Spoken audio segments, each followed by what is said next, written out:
নমস্কার বন্ধুরা, চেটেপুটে চ্যানেলে আপনাদের সবাইকে স্বাগত। আজকে আমি আপনাদের জন্য আমের একটা খুব ভালো রেসিপি করে দেখাবো। আমের ফুলুরি বা বড়া যেটাই বলেন, এটা কিন্তু বানিয়ে ঘরে স্টোর করে রাখতে পারবেন, চায়ের সাথে খেতে পারবেন, এমনিও খেতে পারবেন, অতিথি আসলে দিতে পারবেন। এটা কিন্তু খুব টেস্টি একটা রেসিপি। চলুন এবারে এই আমের ফুলুরিটা আমি কিভাবে বানাই সেটা আপনাদেরকে করে দেখাই। যেহেতু আমের এই ফুলুরি বা বড়া, সেজন্য এর মেন ইনগ্রেডিয়েন্টস কিন্তু আম। আমি এখানে দুটো পাকা আম নিয়েছি, আমটাকে আমি খোসা ছাড়িয়ে রেখেছি। এবার আপনারা চাইলে আমটাকে ছোট ছোট পিস করে মিক্সিতে একদম ব্লেন্ড করে নিতে পারেন। ব্লেন্ড করে আপনারা পাল্পটা বার করে নেবেন, আবার হাতের সাহায্যেও আমটাকে ভালো করে চটকে এটাকে পাল্পটাকে বার করে নিতে পারেন। আমি হাতের সাহায্যেই করে নিচ্ছি।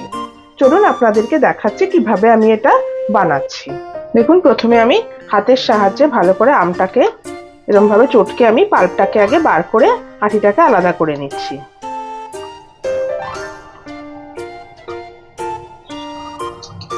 আঁশ যদি থাকে আমে, তাহলে এরকম ভাবেই হাতের সাহায্যে সেটাকে ভালো করে কচলে নিয়ে এটাকে বার করে দেবেন।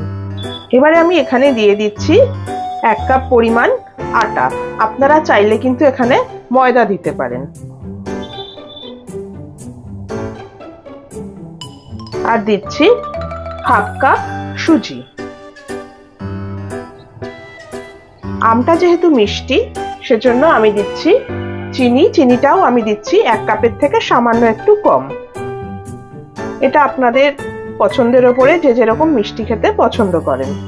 আর দিচ্ছি 1/2 বাটি নারকেল কোড়া। এবারে দিয়ে দিচ্ছি আমি একটা মিল্ক পাউডারের যে 10 টাকার যে পাউচটা পাওয়া যায়, আমি আমুলিয়া ব্যবহার করেছি এরকম, সেটা আমি পুরোটাই এখানে দিয়ে দিলাম। আর দিচ্ছি 1/2 টিস্পুন বেকিং পাউডার।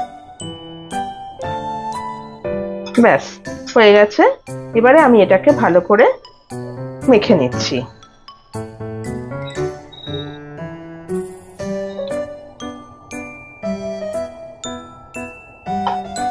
মাখার সময় যদি আপনাদের একটু শুকনো লাগে, সেক্ষেত্রে আপনারা কিন্তু অল্প অল্প করে একটু দুধ মিশিয়ে নিতে পারেন। আমি যেরকম এখানে দিলাম 1 টেবিল চামচ দুধ। এটা রুম টেম্পারেচারে রাখা জাল দেওয়া দুধ। এবারে 5 মিনিট এটাকে আমি একটু ঢাকা দিয়ে রাখবো, তারপরে আপনাদেরকে দেখাচ্ছি। আপনারা চাইলে কিন্তু এখানে একটু কাজু বাদাম বা কিশমিশও অ্যাড করতে পারেন। এটা আমার হয়ে গেছে।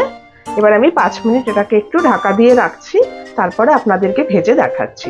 দেখুন, আমি গ্যাসে একটা কড়াই বসিয়ে দিয়েছি। এখানে আমি 1 কাপ রিফাইন্ড অয়েল গরম করতে দিয়েছি। তেলটা গরম হলে আমি বড়াগুলো ভেজে নেব। আমি এই মাখাটার মধ্যে একটু কাজু কুচি মিশিয়ে নিলাম। দেখুন, তেলটা আমার ভালো মতো গরম হয়ে গেছে। এবারে আমি একে একে বড়াগুলো এখানে ছেড়ে দিচ্ছি। দেখুন, গ্যাসের ফ্লেমটাকে আমি লো টু মিডিয়ামে রেখেছি। বেশি হিট দিলে কিন্তু বড়াগুলো রং এসে যাবে তাড়াতাড়ি, কিন্তু ভেতরটা কাঁচা থাকবে। সেজন্য ফ্লেমটাকে একটু কমিয়ে এটাকে ভাজতে হবে। একটা পিঠ ভাজা হয়ে গেলে তারপরে আমি উল্টে দিলাম। এইভাবে হালকা ভাবে ভেজে পুরো ভাজাটা যখন গোল্ডেন কালার হয়ে যাবে, আমি তুলে নেব। দেখুন, তেল থেকে আমি বড়াগুলো তুলে নিচ্ছি। এরপরে পরের ব্যাচটা একই রকম ভাবে ভেজে আমি আপনাদের দেখাচ্ছি। দেখুন, আমের বড়াগুলো আমার ভাজা রেডি। আমি এটাকে এভাবে সার্ভ করলাম। আপনারা কিন্তু অবশ্যই এটা একবার বাড়িতে বানাবেন, দেখবেন সত্যি খেতে খুব ভালো লাগে। আমার এই ভিডিওটা যদি আপনাদের পছন্দ হয়ে থাকে, তাহলে অবশ্যই একটি লাইক করবেন, আর আমার চ্যানেলটিকে সাবস্ক্রাইব করে আমার পাশে থাকবেন প্লিজ। আর পাশে থাকা বেল আইকনটিকে প্রেস করবেন, যাতে আমি যখনই কোনো নতুন ভিডিও আপলোড করব তার নোটিফিকেশন খুব তাড়াতাড়ি আপনাদের কাছে পৌঁছে যায়। তাহলে আজকে চলি, আবার চলে আসবো অন্যদিন নতুন কোনো রেসিপি নিয়ে। সুস্থ থাকবেন, ভালো থাকবেন, নমস্কার।